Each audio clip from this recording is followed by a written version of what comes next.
Merci d'accueillir notre invité Rim Karissi avec Monsieur Bonjour. Bonjour. T'es retour au calme d'un coup comme ça. Salut Rim, ça va? Bah ça va super bien et vous? Bah ça va très bien. Oh. Écoute, quoi? Ouais, Bon, bah ouais, ça veut dire bien, tu veux dire que ça va pas? Non, ça va super. Elle a le visage gonflé, elle a fait une allergie, voilà, elle est pas bien. Bah écoute, c'est très bien.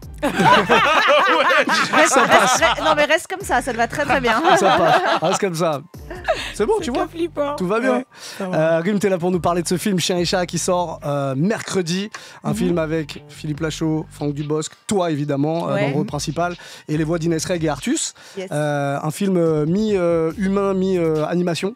C'est ça. Est-ce que tu peux me pitcher ce film comme tu l'as pitché aux producteurs quand t'as voulu leur vendre? Et je crois que c'était il y a un moment en plus. Ah là non, si je te le pitch comme j'ai voulu le vendre à mes producteurs, j'ai dit bonjour, j'aimerais faire un film sur ma chatte. Donc, on m'a dit ouais, Très mais bien. est-ce que de quel film tu parles? J'ai dit mais non, mais tu vois Ted.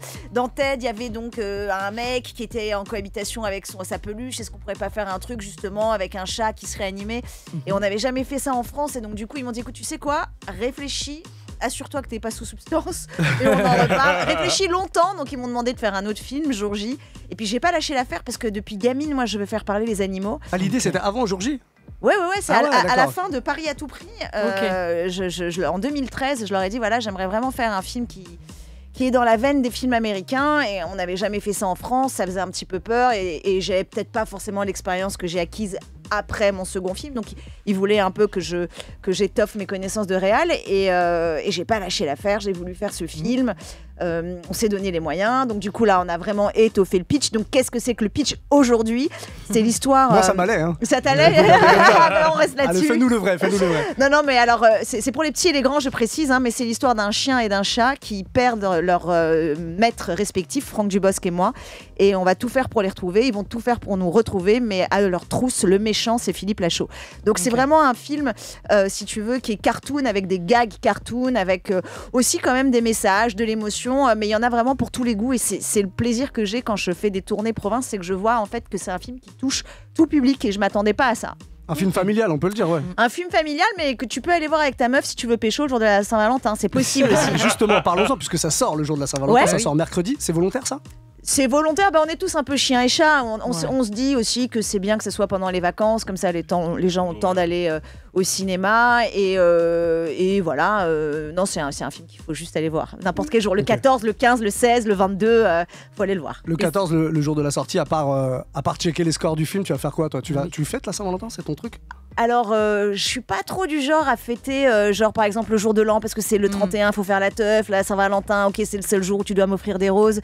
Non, moi j'ai plus temps. En plus, sache que le 13, c'est mon anniversaire, donc évidemment. Ça dégage. Donc évidemment, je me fais carnat. En général, je me fais carnat. C'est-à-dire que j'ai un cadeau pour le prix de 2 moments. Ok, tu vois. d'accord. C'est comme celui qui a son anniversaire le jour de Noël. Voilà. Je capte. D'ailleurs, je le dis à mes cums en général. Je leur dis non, mais attention, c'est 2 jours bien différents. Donc soit tu me fais un énorme cadeau, soit voilà. Mais que dire, le jour de la Saint-Valentin, le 14, non, je vais être un petit peu stressée, je crois. Ouais. Après, il y a le match. Ouais, il y a le match. Ouais, il y a un du match. Il y a PSG. le match du PSG. Bah, c'est une contre-proposition pour toutes les personnes qui veulent pas aller voir le match, qui n'écoutent pas le Move. Allez au cinéma et allez vous poiler. Bon. Très bien. C'est quoi les petits trucs que t'as pour annuler le stress d'un jour de sortie de film? C'était pas ton premier film, du coup, donc maintenant t'as un peu l'habitude. Il y en a pas. En fait, t'es en angoisse absolue. Déjà, tu dors pas la veille.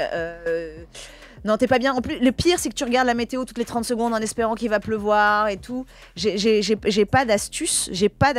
D'ailleurs, si t'en as une, passe-la moi parce que je vais être en sang. L'alcool, énormément d'alcool. Ah, pas mal. Non, Mais alors, on doit pas dire ça. On est une radio de service public, on doit pas dire ça. Non, mais alors, il faut C'était commencer évident. Déjà, dès... je veux pas que tu dises des choses comme ça. Non, mais il faut commencer dès 9h du matin. D'ailleurs, dès la veille, en fait. Faut pas débourrer, tu vois.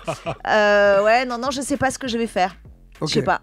Bon, donc mais t'es du genre à aller regarder les critiques et tout? Mais non, mais t'es complètement névrosé. Le jour de la sortie, t'es mal, t'es fragile, tu te raccroches à tout ce que tu peux. Franchement, c'est le pire moment de la magie du cinéma. Okay. C'est le jour de la sortie parce qu'il y a un genre de verdict, alors que tout ne se joue pas ce jour-là. Mais pour nous, c'est des chiffres qui symbolisent quand même le désir que le public a à aller voir ce film ou pas, quand même, clairement, tu vois. Et c'est lequel le meilleur moment, du coup? Le meilleur moment pour moi, c'est le premier jour de tournage. Ok. Quand tu te dis, ça y est, j'ai mon financement, on y est, j'ai mes décors, moteur, ça tourne, action. Ok. Qu'il y a encore tout à faire, mais qu'il y a quand même une bonne partie qui a été faite. Et je te dirais aussi, le plus beau jour, ça a été l'avant-première. Ça, c'est aussi un moment que tu fantasmes quand tu es en écriture, quand tu es en montage, quand tu n'y crois plus. Que tu dis un jour, ça y est, le film aura rendez-vous avec le public, il y aura ce moment où je serai entourée de mes proches, où je vais dire merci. C'était hier. C'est très émouvant. Évidemment, tu pleures, tu remercies Dieu, tu remercies la vie de pouvoir vivre un métier aussi magique, tu vois. Ouais. Et puis après, tu pleures quand tu as tes chiffres, parce que de toute façon, on n'est jamais satisfait. Donc, Oui. Mais toi, tu es hyper productive. Productive. C'est quoi ton moteur? Qu'est-ce qui te donne envie d'autant produire? Parce que tu fais des films, tu es actrice, en même temps tu produis, tu fais plein de choses. Mon moteur, c'est que je crois qu'il faut faire les choses par soi-même. On n'est jamais mieux servi que par soi-même. Et si je peux pas être dans l'attente, d'être choisie comme actrice, parce qu'il y a plein d'actrices qui sont formidables. Je peux pas être dans l'attente, donc je me dis vas-y, fais. Déjà, ça m'occupe. Et puis j'adore créer. Okay. Et je me rends compte aujourd'hui que le métier que je fais peut aussi toucher d'autres gens. Et c'est aussi un moteur, le public, de me dire voilà, je vais faire un film qui va pouvoir faire rire, mais avec un message. J'aime ça, j'aime penser au public aussi. Ok. Et c'est quoi ton message dans Chien et Chat, du coup? Mon message, c'est de ne pas juger l'autre sans le connaître. Ok. Et tu vois, le chien, justement, c'est un chien de la street. D'ailleurs, il s'appelle Chichi de la street. Et Diva, c'est une petite pétasse qui se la raconte. Et au début, elle le méprise parce que voilà, c'est un charclos. C'est clairement ça, tu vois. Et finalement, c'est lui qui lui apprend la vie. C'est lui qui lui apprend à développer ses instincts. Et il y a quand même un lien direct avec le racisme. Tu vois, de temps en temps, tu vas juger quelqu'un parce qu'il n'a pas la bonne couleur, parce qu'il n'a pas les bons codes sociaux. Et juste, on a tous à apprendre de l'autre, et encore plus des gens qui sont différents. Voilà. T'as eu l'idée, est-ce que toi, tu t'es retrouvé dans cette situation? Il y a des moments où tu t'es dit, ouais, là, je juge un petit peu vite. Les deux, je me suis retrouvée jugée bien trop vite, et je juge aussi. On est tous comme ça. C'est un gain de temps de juger tout de suite au lieu d'approfondir et de faire une conversation avec quelqu'un. Mais je crois que voilà, j'ai un peu grandi. Je me suis rendu compte que j'ai été jugée à mes dépens et que j'ai pas envie de faire à l'autre ce que j'aimerais pas qu'on me fasse. Donc, quand je demande si ça va à quelqu'un, j'écoute la réponse. Je sais pas, ça va, et puis je tourne la tête, j'écoute la réponse, et dans le ça va, il y a plein de choses. Et puis, en écoutant l'autre aussi, tu sais quoi, c'est des sources d'inspiration d'écriture en vrai. Bah oui, clairement. Donc voilà, de temps en temps, toi tu vas me parler d'un truc qui est pas mon domaine, et puis je me dis attends, c'est une bonne idée ça. Ah tiens, ce personnage c'est une bonne idée. Ah tiens, cette anecdote. Tu peux toujours, en fait, tout le monde est inspirant en plus. Et t'as l'impression que tu juges moins depuis que t'as fait le film ou pas du tout? Non, ça fait longtemps que je juge plus. Ça fait très très très longtemps que je juge plus. J'ai plutôt de l'indulgence, et au contraire, comme je te le disais, j'ai une vraie curiosité. Ouais. J'aime bien les gens, je crois. C'est bien, c'est pas mal. Hein. T'essayes vraiment de comprendre maintenant. Oui. Et puis ce que j'adore, c'est que tu sais, on est des animaux, donc et c'est en lien aussi avec Chien et Chat, c'est que t'as ce que les gens disent, mais ce qui est réel. Donc de temps en temps, dans un comment ça va, si la personne elle te dit ça va, mais que tu vois bien que dans sa gueule que ça va pas, c'est là où en fait on est des animaux, on est des humains, et on est là pour s'écouter. Et moi je fais aussi vachement attention à mon instinct, j'écoute mon instinct, mais j'aime bien creuser. C'est comme pour ton personnage dans le film. On se demande à un moment donné pourquoi elle est comme ça, en gros. Parce que oui, exactement, mon personnage dans le film, on a envie, sans forcément juger, mais on a envie de la juger. Et d'ailleurs, on a elle envie est parce qu'on se dit mais pourquoi elle est comme ça, pourquoi elle est maquillée comme ça, pourquoi elle se la raconte comme ça. Et en fait, tout ça, ce sont des façades, parce que ce personnage-là, justement, a pas confiance en elle. Elle se met du maquillage parce qu'elle se trouve pas jolie. Tu vois, c'est des armures en général que certaines personnes ont, et qu'on a à travers les réseaux sociaux. Aujourd'hui, tu vois, ce qu'on raconte sur les réseaux sociaux, c'est que du pipeau. Donc même quand tu es suivi comme mon personnage par 3 millions de followers, t'as pas d'amis, ou t'as peut-être 3 millions de followers qui sont en train de te critiquer et se foutre de ta guelle. Et c'est ça la tristesse un peu de se dire, croyez pas ce qu'on vous dit sur les réseaux sociaux, la meuf elle est ni riche ni, tu vois, dans Chien et Chat. Bah oui, elle vit dans sa caravane. Elle vit dans sa caravane, et t'as l'impression qu'elle porte des Loups-boutins. Oui, pardon. Non, mais il y a plein d'autres trucs à voir, mais voilà, c'est encore ça, ne pas juger tout de suite les gens, quoi. On l'a pas dit, mais c'est un gros budget ce film, 21 millions d'euros, c'est ça? 21 millions d'euros. Et dans l'argumentaire, on met c'est le plus gros budget confié à une femme réalisatrice en France. Alors moi, je trouve ça bizarre qu'on le mette dans l'argumentaire, ça veut dire que c'est pas encore normal de confier des budgets comme ça à des femmes. C'est quoi la place des femmes dans le cinéma en ce moment? La place des femmes, c'est la place qu'elles prennent. Tu vois, moi, j'ai pas attendu qu'on me donne la permission pour prendre ma place. Je l'ai prise. Ça a peut-être été plus difficile, mais en tout cas, j'ai voulu faire un film à l'américaine, j'ai voulu faire des cascades, j'ai voulu faire des effets spéciaux.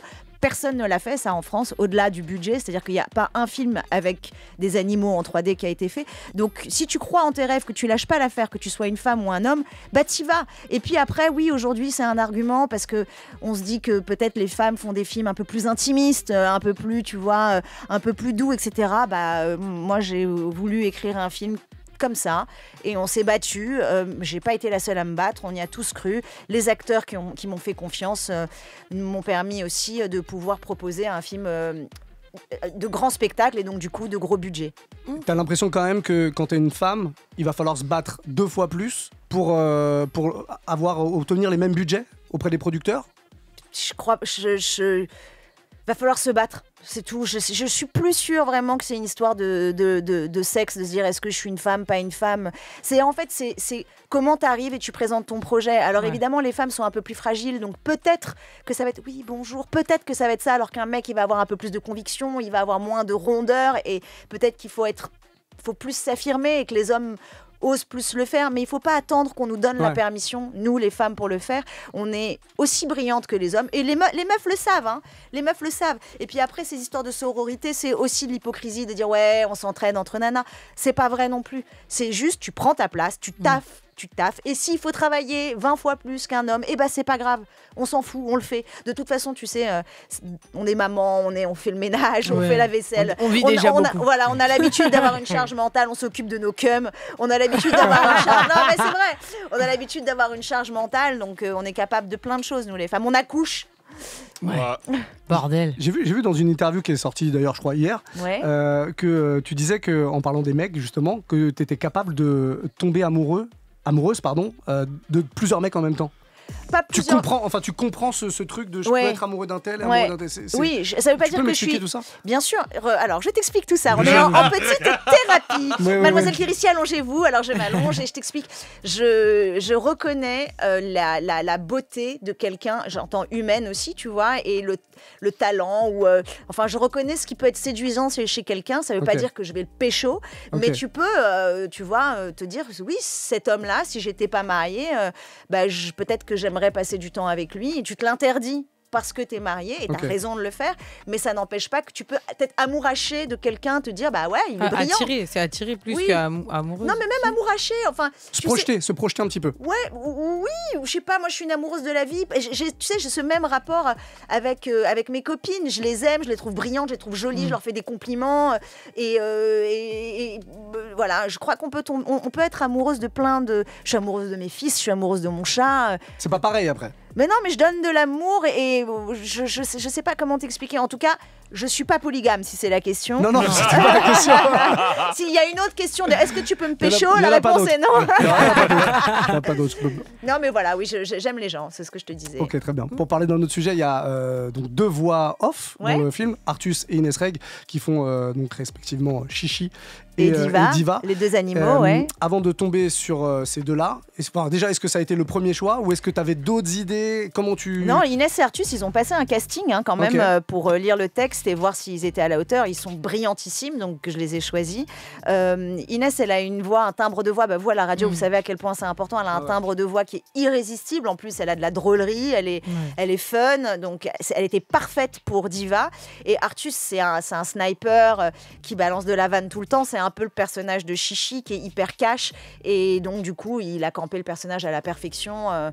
Les 2, j'ai vraiment eu de la chance de les avoir au casting. Je suis très fière. Il y a de la place pour l'impro quand t'es Artus et Inès Reg ou pas? Un tout petit peu de place pour l'impro, pas parce que t'es Artus ou Inès Reg, mais déjà nous en fait comme on a dessiné et on leur donnait un peu à doubler, il y avait un endroit où ils devaient rester quand même dans les clous.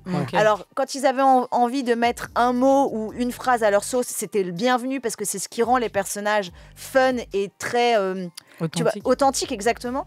Mais quand même ils sont restés dans leur rail. Ok. Diva, c'est vraiment ton chat à la base. Ouais, c'est mon chat. Ouais. Elle est là, voilà. Et voilà Diva. C'est quoi la relation que tu as avec ton chat? Du coup, ça fait longtemps que tu l'as, parce que tu l'avais déjà à l'époque où tu as eu l'idée? J'ai eu déjà à l'époque où j'ai eu l'idée, et Diva, c'est ma muse, je suis son esclave, comme toute personne qui a un chat.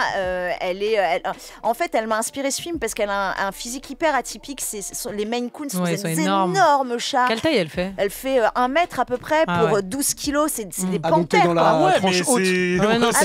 Ça c'est la taille, tu vois, je sais pas si c'est filmé, mais ça c'est la taille, et elle a un énorme cul, elle se la raconte comme Beyoncé, avec sa crinière comme ça. Donc, si tu veux, tu avais vraiment l'impression d'avoir un personnage de Disney à qui il fallait donner la parole.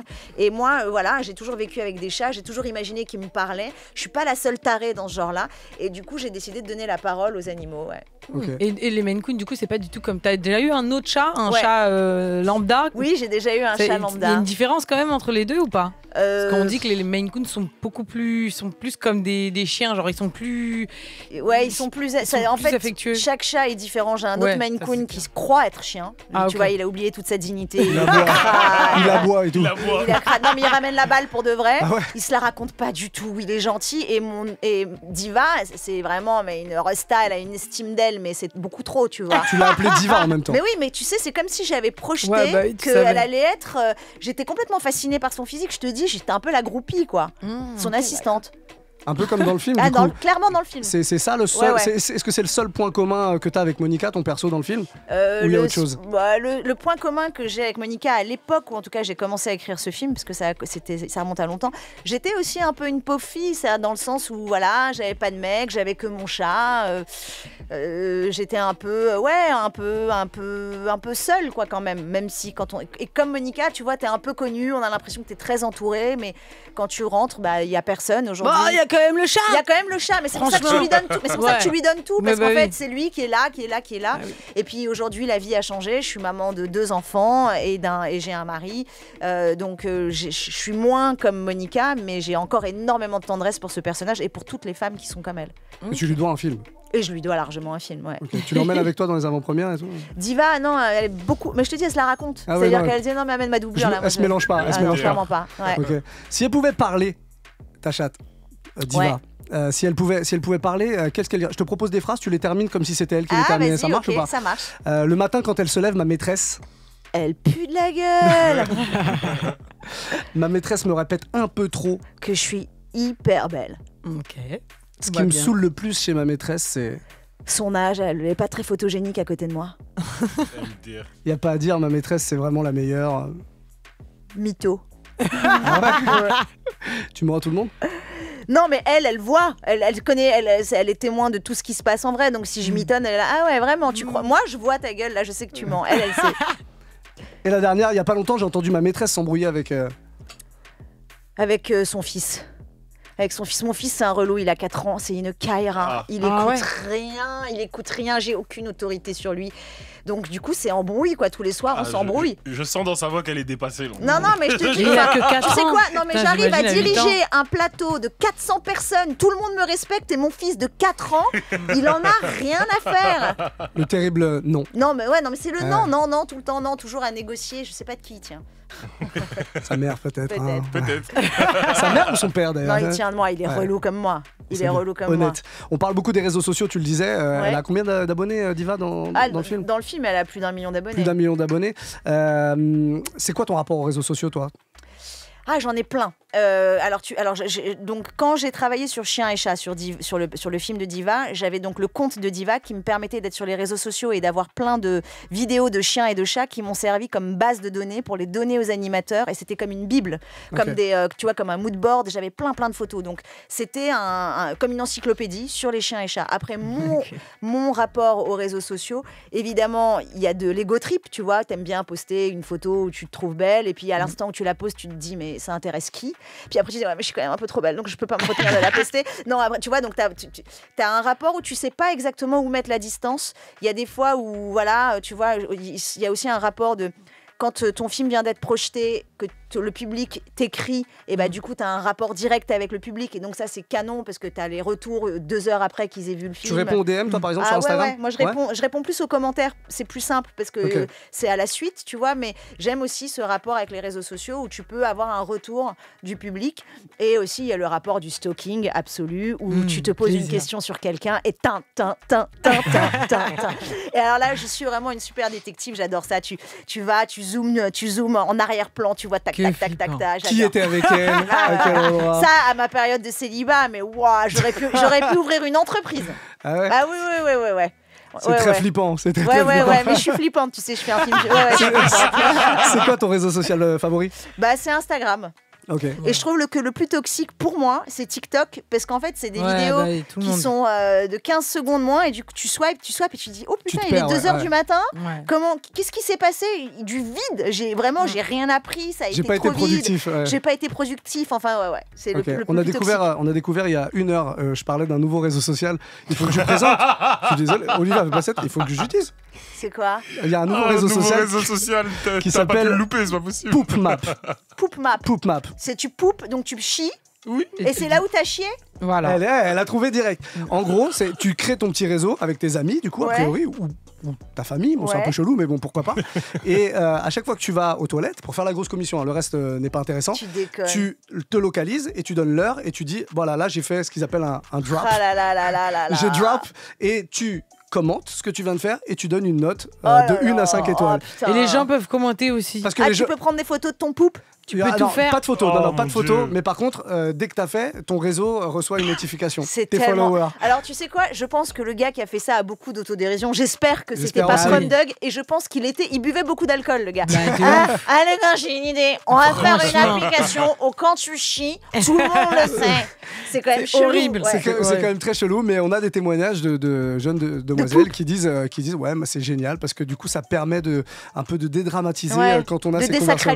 Désacraliser. Alors que bon, finalement, on se le disait, on n'est pas obligé d'en parler de tout ça. Oui. Mais tu vois, c'est ça en fait le truc avec les réseaux sociaux, c'est qu'à un moment donné il faut mettre une frontière sur ta vie intime. Là on va quand même très loin, et on n'est pas obligé de raconter qu'on a mangé ça, on n'est pas obligé de dire qu'on va en vacances à tel endroit, on n'est pas obligé de dire qu'on a des vêtements de telle marque.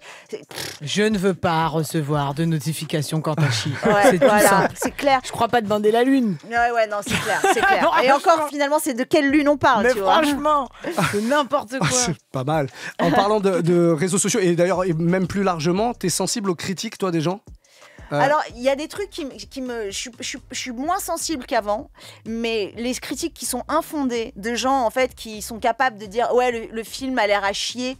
Gars, tu l'as pas vu, j'ai passé 7 ans dessus, juste respecte une fraction de seconde et puis tu te ridiculises.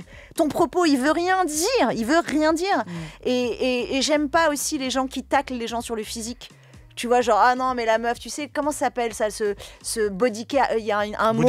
Body shaming, ouais. Mais je trouve ça tellement naze. Quitter, toi, derrière ton écran, peut-être boutonneux, aigri, à critiquer parce qu'une nana, elle a débourlé. Ça m'énerve hautement parce que c'est un move pour. On parle beaucoup des nanas dans ce cas-là, tu vois. C'est un move pour les nanas d'accepter leurs défauts. De temps en temps, c'est même peut-être thérapeutique de se dire, tu sais quoi, je vais me poster avec mon bourrelet, je vais me poster avec mon cul, peu importe. Et il faut justement en fait arrêter de critiquer les gens. Mais au fond, moi je sais que les gens qui ont une critique comme ça sont malheureux. Bah oui. Et c'est gratuit. Mais on a du mal à se le dire aussi quand on reçoit la critique. Mais évidemment, tu vois, moi quand je me fais critiquer, parce que personne n'est parfait, je vais sur le compte de la personne qui me critique, je vois qu'elle est suivie par 4 personnes, qu'elle a jamais posté. Tu te dis, est-ce que c'est même pas un vrai compte ou quelqu'un qui en fait me jalouse? Tu sais pas. Est-ce que t'es pas ta voisine? Est-ce que c'est pas ma voisine qui vient de pouper et qui est vénère parce que j'ai pas follow? Tu sais pas. Mais ouais, ça me fait de la peine. Il y a une critique sur ton travail qui t'a touché dans un premier temps et après fait réfléchir? Toujours. Alors j'ai pas de souvenirs comme ça, je vais essayer de t'en trouver un, mais évidemment que certaines critiques intelligentes, quand elles sont intelligentes, tu les écoutes, et ça peut être ton producteur, ça peut être Philippe Lachaud qui est un de mes meilleurs amis. Là c'est différent, mais je parle vraiment d'inconnu, un truc que t'aurais lu dans la presse ou dans les critiques sur Allociné par exemple, ou tu vois, vraiment un truc, tu dis putain ça pique, et puis quelques jours après tu dis ah. En vrai, je crois que ces critiques-là, elles sont souvent un peu gratuites. Tu vois, quand tu te dis non, ça m'a jamais fait avancer ça. Parce que tu vois, par exemple, dans Paris à tout prix, je te donne un exemple qui me vient. Je me rappelle d'un article qui disait que c'était too much, que le milieu de la mode n'était pas comme ça. Et oui, en fait, moi, mon but, c'est de faire rire, c'est de la comédie. Et donc, le principe de la comédie, c'est d'exagérer les traits des personnages.